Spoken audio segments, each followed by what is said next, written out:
మీ అమ్మగారు హాస్పిటల్ ఐసీయూలో ప్రాణాలతో పోరాడుతున్నారు. డాక్టర్ బయటకొచ్చి మీ కళ్ళల్లోకి చూసి కండిషన్ చాలా సీరియస్ గా ఉంది, అర్జెంట్ గా ఆపరేషన్ చేయాలి, గంటలో 5 లక్షలు కౌంటర్లో కట్టకపోతే మీ అమ్మ మీకు దక్కదు అన్నాడు. ఆ మాట వింటేనే గుండె ఆగిపోతుంది కదా. కానీ ఈ కథ పూర్తిగా వింటే ఎలాంటి వారికైనా సరే కన్నీళ్లాగవు. ఒకరోజు మధ్యాహ్నం రవి అనే అబ్బాయి ఇంట్లో టీవీ చూస్తున్నాడు.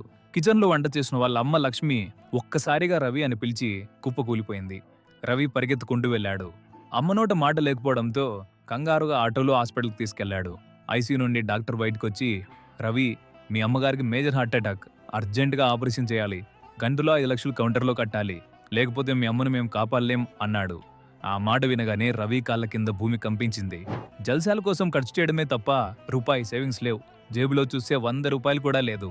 వణికే చేతులతో ఫోన్ తీశాడు. నిన్న రాత్రి తనతో కలిసి పార్టీ చేసుకున్న బెస్ట్ ఫ్రెండ్స్కి కాల్ చేసి, రే, మా అమ్మకి సీరియస్ రా, ప్లీజ్ రా, ఒక 5 లక్షలు అప్పివు అని ఏడ్చాడు. అవతల నుండి రవి ఫ్రెండ్, సారీ రా, నేను నిన్నే కొత్త బైక్ కొన్నాను, నా దగ్గర లేవు అని ఫోన్ కట్ చేశాడు.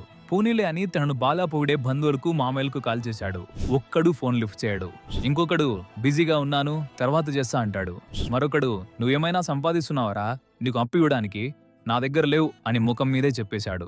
గంట గడిచిపోయింది, చేతికి రూపాయి రాలేదు. డాక్టర్ బయటకొచ్చి తలదించుకుని వెళ్లిపోయాడు. కేవలం ఆ కాగితం ముక్కలు లేనందుకు తనను ప్రాణంగా చూసుకున్న అమ్మ శాశ్వతంగా దూరమైంది. ఆ రోజు రవి అమ్మ శవం దగ్గర కూర్చొని డబ్బులేని వాడికి ఈ సమాజంలో విలువలేదని, ప్రాణం కూడా దక్కదని కన్నీళ్లతో తెలుసుకున్నాడు. చూశారు కదా ఫ్రెండ్స్, డబ్బు అవసరం లేదు, ప్రశాంతత చాలు అని డైలాగులు కొట్టేవాళ్ళని అడుగుతున్నా. ఆ రోజు రవి దగ్గర డబ్బుంటే వాళ్ళ అమ్మ ప్రాణం నిలిచేది కదా. నిజమేంటంటే ఈ ప్రపంచంలో బంధువులు, స్నేహితులు నీ దగ్గర డబ్బున్నంత వరకే బాగున్నావా అని అడుగుతారు.